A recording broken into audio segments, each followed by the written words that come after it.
This is Edwin Newman inviting you to Meet the Press. Meet the Press, winner of every major award in its field, is a public affairs presentation of NBC News. Our guest today on Meet the Press is George C. Wallace, the former governor of Alabama, who is seeking the presidency as a candidate of the American Independent Party. We'll have the first... Governor, this may surprise you, but I'd like to ask you some questions on the race issue. On what, Mr. On the Speaker? race issue. Yes, sir. Governor Rockefeller the other day described you as a racist despite your many denials. And Richard Nixon said, and I quote, "Your appeal is in the direction of racist elements." Are you seeking support of racists? Well, of course, I don't know what your definition of a racist is, but I'm certainly not a racist. And I would like to point out that some of the top people in our government have been called racist right here in Washington by the militants. So if you are a racist because someone called you a racist, that makes Mr. Freeman a racist, the Secretary of Agriculture, even Mr. Rockefeller, in view of the fact that some militants have called all white people in the country racist. And the Kerner Commission report said that our problems in the country was brought about by white racism of the American people, which about racism among the white people in our country, which I do not believe and don't accept the conclusions of the report. But I'm not a racist, and I would like to again point out that in the general election for governor of Alabama, my wife received more Negro vote in Alabama than either one of our two opponents. And I even have some figures here from Selma, Alabama, where she received a tremendous vote among the Negro citizens of that city and of that county. And if I am the president, I would like to see us solve problems involving all of our people, regardless of their race or color. And I would like to have the support of people in this country, regardless of their race or color, or creed or religion or national origin, because we are not fighting anybody because of race. We are talking about philosophy and principles of government. Governor, there's a recent article in the Saturday Evening Post on you, and it quotes you as saying, and these are the words, "Let them call me a racist. A whole heap of folks in this country feel the same as I do. Race is what's going to win this thing for me." Were you accurately quoted? No, sir. I didn't read the Saturday Evening Post article. I don't read articles in these peer articles much that have written so many distorted and slanted things about me. I might have said along the line that many people agree with me, but I don't believe that anybody is going to be elected president because of the race issue. And I think that this talk about a backlash among people indicating it's against Negro citizens is not true. There's a backlash against the theoreticians and those in Washington who are trying to solve race matters in Alabama and Los Angeles when the local people themselves should determine the policies involving domestic democratic institutions. And I think that they're not qualified here in the capital city to determine the policies of every institution which in my judgment has brought on some of our problems. And what I'm trying to say is this, is that, for instance, when we talk about race, and that's, of course, what I'm asked about, we folks in Alabama, and those who think as I do, have been honest and candid, and we've been called racist. In fact, I've said a lot of the things that Mr. Kilpatrick used to write about when he was editor down in Richmond. In fact, I don't think I was as strong as he was. But he doesn't call himself a racist. So if I'm a racist, then we've got members of the panel that are racist because they have written some of the same things that I have said.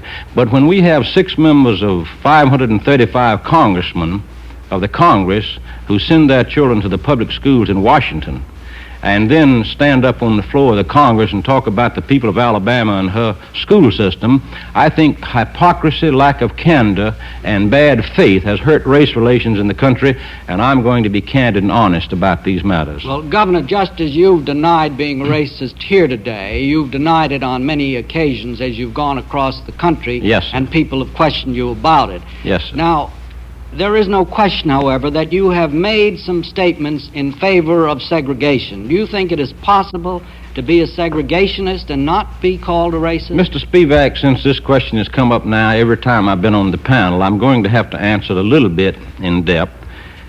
In the context of what we're talking about, when we say segregation, a separate system, a school system in the South, we meant the school system. We don't have a separate school system in Alabama now, the South. We have so-called freedom of choice. You can choose to go to any school you desire to go to regardless of race, but now the Justice Department and the courts say that freedom of choice has not worked. In other words, people didn't choose freely like they thought they ought to choose, so they're going to make them choose. That's an issue in the political campaign, the presidential campaign, the matter of making people choose when they don't freely choose.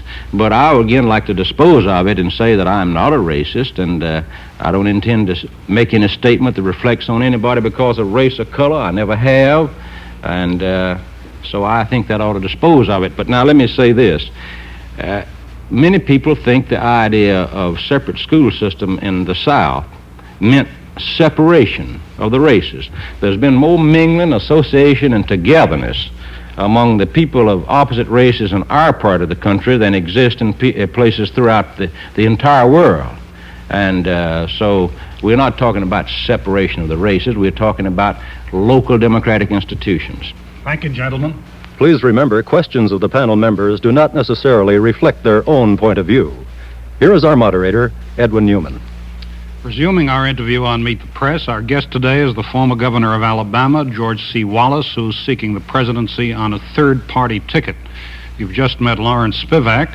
The other reporters on our panel today are James J. Kilpatrick of the Washington Star Syndicate, Peter Lissagore of the Chicago Daily News, and Charles Quinn of NBC News. We'll continue the questions with Mr. Kilpatrick. Governor Wallace, can you tell us, sir, what, if anything, the state of Alabama is providing at the expense of the taxpayers of Alabama in assistance of your campaign for the presidency? Mr. Kilpatrick, this is something that's been belabored a long time by members of the press. The state of Alabama is You just said it straight once. Is what, sir? If you would just set it straight once. I'll be glad to set it straight. The state of Alabama furnishes nothing from our campaign other than the security offered to us by the governor of Alabama. And as you know, my wife ran for governor in 1966 and said that if you would elect me governor, and we do not have a choice in 1968, my husband will be a candidate. That was overwhelmingly endorsed at the polls by the people of Alabama. And so we did travel to California to get on the ballot. We did not travel in state aircraft. We traveled on chartered aircraft. We did have state security because I was a member of the governor's family. And the state of Alabama provides safety and security for the family of the governor. And whether some people liked it or not, I was the husband of the governor of Alabama and therefore a member of the governor's family. The state of Alabama is furnishing nothing except the support of the governor, and I suppose most every official in the state government are supporting us for the presidency, and I would say that the overwhelming majority of the taxpayers of Alabama are supporting us by providing voluntary contributions and helping us in that manner, but no help are we getting from the taxpayers through the state of Alabama other than the security offered by the state of Alabama, which means there are about 6 security people with us now, but the government of the United States, through the gracious and kind conduct of the attitude of the president, has furnished more than that number of Secret Service men for each presidential candidate. On that score, Governor, do you have any apprehension that an attempt will be made on your life?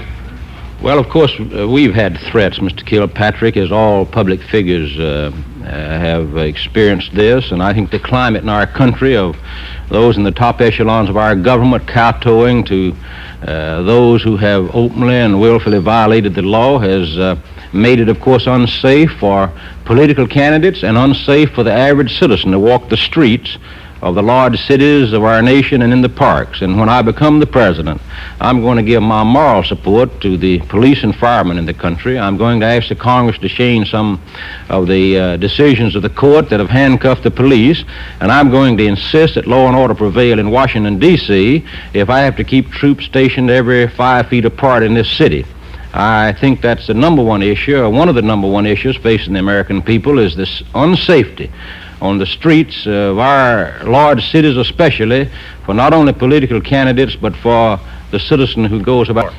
Governor Wallace, going back to Mr. Spivak's question, if the races live in as much harmony as you say in the South or in Alabama, how do you propose to go about reconciling the races in the North? Well, let me say this. We don't have any utopia in the South, as you don't have in Washington. But if you just look around, where has been the disorder in the country? It's been in Los Angeles, it's been in Detroit, it's been in Connecticut, it's been in Washington. It hasn't been in Alabama. We've had some demonstrations and some marches, but we've never had any breakdown of law and order where property was destroyed and people were shot and killed in looting processes. That hasn't happened in our state. I think one thing that politicians in other parts of the country ought to stop saying is that how good it is in Philadelphia and how bad it is in Alabama. They've said that for a great number of years, and they've dislocated millions of our citizens who have come to the urban centers of our country without adequate background for urban life. And this has created social and economic problems. I would ask that the government provide tax incentives in the future for industry to build branch plants in the rural areas of Mississippi, Pennsylvania, California, Ohio, Massachusetts, and the other states, and make it unnecessary for everyone to go to the large urban centers of our nation to find industrial employment. Would you have the federal government do this? I would have the federal government to offer tax incentives, yes, and I would ask them to utilize some of the money they're expending for the training in the vocational and technical institutions that now exist in the state, those unemployable people who have dropped out of school in the 3rd, 4th, 5th, 6th, and 7th grades. But we must help disperse industry, not taking anything out of Boston or Philadelphia, but building additional industrial complexes as the need arises in the rural areas of the United States. And politicians have to bring about this large problem that exists in the cities by false promises. And I think those are some real things we should do for the Negro citizens who are unemployable and white also. Mr. Quinn. Mr. Wallace, you said before that there had been more mingling and association and togetherness in the South and in other parts of the country. Yes, sir. Do you think that's a good thing? I think that people living and working together as they've done in the South has been good. At least it's had peace and tranquility. And now, of course, what you call mixing and mingling might mean one thing to you and one thing to someone else. But what I'm saying is that the Negro citizen of Alabama has been a part of our existence. They are needed, they are wanted, they have a place, and we find less non-white unemployment in the old Confederate states than you find in the so-called FEPC states, because the Negro citizen has been part and parcel of the economy and part of the system. I think it's good that people can work together as they do in our part of the country and associate in goodwill. And one reason that we've had a lack of goodwill in some regions is that the theoreticians are going to now force you to sell your property to someone you don't want to sell it to. They're going to force your child to go across town to a school out of the neighborhood, all in the name of trying to improve race relations, and frankly, it has hurt race relations. Now, we are here in Washington, D.C., which is almost the hypocrite capital of the world, where all the folks who stand and talk, including most newsmen, who will look at us down their nose in the South, they don't live in Washington. They live over in Virginia and Maryland. I don't want to get personal with you folks, but I'd like to ask some of you, where do you live? Do you really live in Washington? No, you live in Virginia and Maryland, and yet you'll stand up, and I'm not talking about you personally, I'm talking about newsmen in general, look down your nose at Alabamians and say you're not doing the proper thing. But at least we've had peace and tranquility in Alabama, and we have good race relations in Montgomery, far superior to what exists right here in Washington or Detroit, where the theoreticians, the folks who sit in an ivory tower and look down their nose at people and try to write guidelines for them. That's an issue in the campaign. I'm going to stop all this guideline writing out of Washington and let people write some guidelines on the local scene. Governor, you said before that Negroes voted for your wife in the general election, but isn't it true that they voted overwhelmingly for another candidate in the first primary? Oh, yes, sir. Well, then how do you... They voted for Mr. Richmond Flowers. Well, how do you correlate the two? Well, let me say this. There were 9 candidates in the primary, and Mr. Richmond Flowers, who made his pitch entirely just for the Negro vote, which really is a campaign of racism if you want to get right down to it. But in the general election, there was a Republican and an independent. And the independent, I believe, endorsed the so-called civil rights proposals and otherwise. And yet my wife carried more Negro vote than either one of the two opponents, and I've got a typical over in Selma, Alabama, where they wrote so much about things over there. At the top cola box in Selma, where there are 1,359 colored registrations and 63 white, my wife got 674 votes. The Republican opponent got 54, and the independent 133. Yes, sir, but Governor, that was because of the sheriff's race in Selma when Wilson Baker was running for sheriff on the Democratic ticket, and to elect him over Jim Clark, Negroes in Selma were asked to vote the straight Democratic ticket. Let me say this, Mr. Quinn. She got this type of Negro support in Marengo County, in Macon County. There was no sheriff's race in that county. Right, because she got them in Perry County. She got them in Barber County. Now, let me say this. They could have split the ticket, as you know. It's easy to split tickets. Not when you're voting for the first time. Well, Mr. Quinn, you've come to a conclusion as to why people voted. It's hard for me to understand how some of the newsmen are such good mind readers. You read everybody's mind who went in the polling booth that day and cast that ballot for Ms. Wallace. You're telling the American people watching this telecast, I know why they voted for Mrs. Wallace. You have a crystal ball, I suppose. I'm not that smart. All I know is they voted for her, and you can reason it away any way you want to, but you cannot remove the fact that they did vote for my wife because, frankly, the Negro citizens of Alabama love my wife, and they knew that our administration was not against them because of color. And I'm very grateful for their support. Mr. Spivak. Governor, on that issue, you solicit the support of Negroes throughout the country? Yes, sir. I support... Will you tell us why Negroes should vote for you?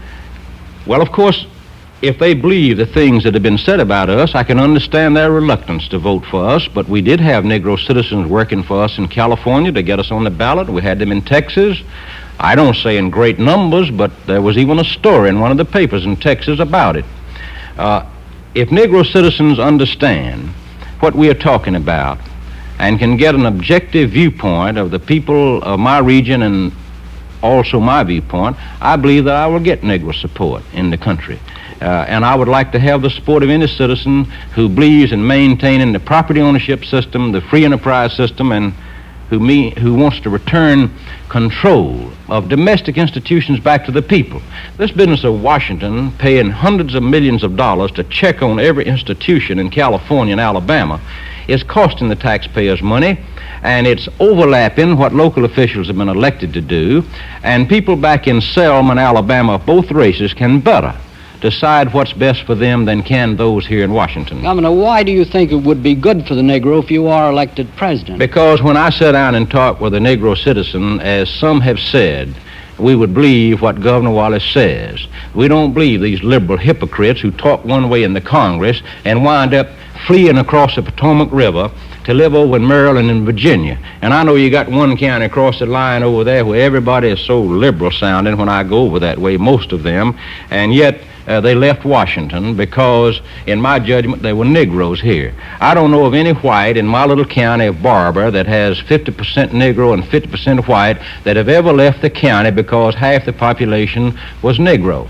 And so if they understand, as time goes by, I believe I'm going to get Negro support. Governor, you've been reported as saying that if you could throw the election into the House of Representatives, you would have the power to say who is going to be president. Did you say that? No, sir, I didn't say anything in that positively. That is, on my own initiative. I've been asked questions by the press. What if it goes into the House? Well, in the first place, the Electoral College is first. And in my judgment, we're going to win the race because it takes only a plurality to win. 34% could win the electoral vote in New York. We're going to carry the deep southern states and the border states, and we're going to then concentrate in states like Pennsylvania, New Jersey, Ohio, Indiana, Illinois, Michigan, Wisconsin, California. And in my judgment, carrying 4 or 5 of those states coupled with those in our region of the country will give you enough votes to win in the Electoral College. But I've never said that if we throw it into the House, I would have the balance of power. In the first place, I don't think it will ever get to the House of Representatives. I think that it'll either be decided on Election Day, and if it is not decided on that day, it'll be decided in the Electoral College. Well, if we're going to win the race. If it is thrown in the House, isn't your power pretty well ended? It's not going to go to the House. In my judgment, it will not go to the House. Mr. Kilpatrick. Suppose on election night you have 100 electoral votes and another candidate has 200 and the third one has 238. No candidate now has the necessary 270. This is election night. What would your procedure be then, before the Electoral College itself is met? Mr. Kilpatrick, it's hard to answer a hypothetical, speculative question, and this situation hasn't arisen since Andrew Jackson and Aaron Burr over 100 years ago, and I don't think it's going to arise because I think we're going to win. I couldn't tell you what I would do, exactly what our plans would be, but at the moment, the people who believe as I do not have any choice. And so we would be in a better position even in that regards than we all had if I didn't run. Because if I didn't run for the presidency, those who believe as I do have no choice in the Republican or Democratic parties. So really, I don't know. But I would say one thing, that whatever happens, the trends in this country are going to change because in Springfield, Massachusetts last night, an overflow crowd of people who agree with our position. 7,500 in Maryland the other day, in Columbia, 2,500 standing in the rain, 10,000 at Long Beach, all the way from Concord, New Hampshire to Concord, California. People are determined that we have a change in our direction in this country. Less than 4 minutes, gentlemen. Mr. Kilpatrick. Yes, I'm trying to stick with this thought of a covenant that's been mentioned so widely, Governor. Now, after election night, suppose that you have not won the 270 electoral votes. Suppose that no candidate has. What sort of bargaining would you have in mind at that point? Well, I don't have any mind in the bargaining other than I can say this, that if we ever get to that position, the man who wins the presidency, either I'm going to win it or if somebody else wins it, they're going to have to tell the American people there's going to be a definite change and they're going to have to enumerate the changes.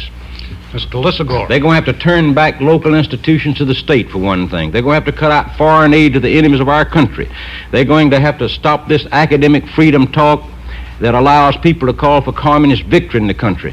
Communists working in defense plants. Those are some of the things we're going to have to stop in our nation because I'm sick and tired of American servicemen being killed by the communists.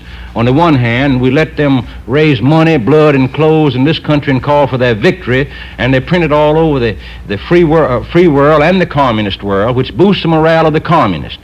And I think this theoretician definition of academic freedom is going to destroy it unless we stop its abuse. Mr. Lissagore, 2 minutes, gentlemen. Governor Wallace, is there any man on the present Supreme Court that you think qualified to be Chief Justice? Let me say this without impugning the motives of anybody on the court, and I'm certainly not talking about him personally, but I don't think there's anybody on the court that I would appoint Chief Justice or nominate for Chief Justice if I were the president. Do you have anybody in mind that you would nominate? I don't have anybody in mind, but I'd say he'd be somebody who is differently oriented from the present Supreme Court, which I think has done more to destroy the constitutional government in the country, maybe unwittingly and unknowingly, but they have written more law. And so I don't think there's a one that I would appoint, and I'm going to appoint people who are differently oriented from the present Supreme Court. Governor, you've said repeatedly that you think all communists are enemies of this country. I'd like to ask you that if you were president, would you enter agreements with the Soviet Union on such things as controlling arms or preventing the spread of nuclear weapons? I would be glad to talk about, and I think we ought to move toward the matter of discussing these matters with the Soviet Union, but we should let the Soviet Union know that we know their record from Yalta until this very date. And they can have communism in Russia if they want it, but they ought not to try to pan it off on the people of our country or any other country through subversion, espionage, and sabotage. But I would certainly ask for adequate safeguards of inspection regarding any disarmament program that was ever entered into. Half a minute, Mr. Quinn. Very brief question. Is the Alabama Democratic Party going to send a delegation to the National Convention in Chicago? They elected delegates, Mr. Quinn. Are you going to go to the National? No, sir, I'm not going because there's no need for me to go there. Mr. Spivak? Governor, in February of this year, you named former Georgia Governor Marvin Griffith as your running mate. Are you planning to drop him? No, sir, not a matter of dropping him. When we asked him to serve as a stand-in, because I'd been in Texas a long time with my wife who was ill, and we had to comply with the laws of several states. I have to interrupt you there, Governor. Sorry. I appreciate his standing in also. Time is up. Thank you, Governor Wallace, for being with us today on Meet the Press. We'll be back with you in just a minute after this message. For a printed copy of today's interview, send 10 cents in coin and a stamped, self-addressed envelope to Merkel Press, Box 2111, Washington, D.C., 20013. Next week on Meet the Press, our guest will be another headline figure in the news. Now, this is Edwin Newman saying goodbye for George C. Wallace and Meet the Press. According to the experts, belts are in this season, and the smartest belt you can wear is the one recommended by the National Safety Council, the belt that lies unfastened on the seat of your car. According to these experts, this belt fits anyone, any outfit, but it doesn't do any good if it isn't fastened. Buckled belts keep things in their place, and when your seat belt is fastened, you stay in place. Your car stops suddenly. What stops you? The dash, the windshield, or the steering wheel? But in less than 6 seconds, you can prevent serious injury to you and your family. That's all the time it takes to pick up a seat belt and fasten it. If everyone driving did this, the National Safety Council figures that 8,000 to 10,000 lives could be saved this year. Buckle up for safety. It's smart. This is Brad Crandall, your Sunday Evening Monitor host, with a preview of what you can expect on tonight's show. There'll be a special report from Vietnam telling about the possibilities of another offensive drive on Saigon by the Viet Cong. You'll find out how the official U.S. Olympic track and field team is shaping up when Monitor visits the Olympic trials in Los Angeles. Dr. Michael Shimkin, Vice President of Research at Temple University and an expert in cancer, talks about the latest developments in cancer research and the effect it has had on the smoking habits of doctors. Dennis Johnson, Executive Director of the National Center for College Admissions, pays a return visit to Monitor. His first visit brought on an avalanche of letters from GIs overseas anxious to get into college. He'll read a few of the letters. And, of course, we'll have such Monitor regulars as Joe Garagiola, Bob Considine, Al Capp, Mel Allen, plus, of course, the latest in music. So stay tuned for Monitor 68, which follows Monitor News on the hour. Join us each Sunday for News in the Making as the nation's top reporters put challenging questions to world leaders on Meet the Press, America's press conference of the air. This is the NBC Radio Network.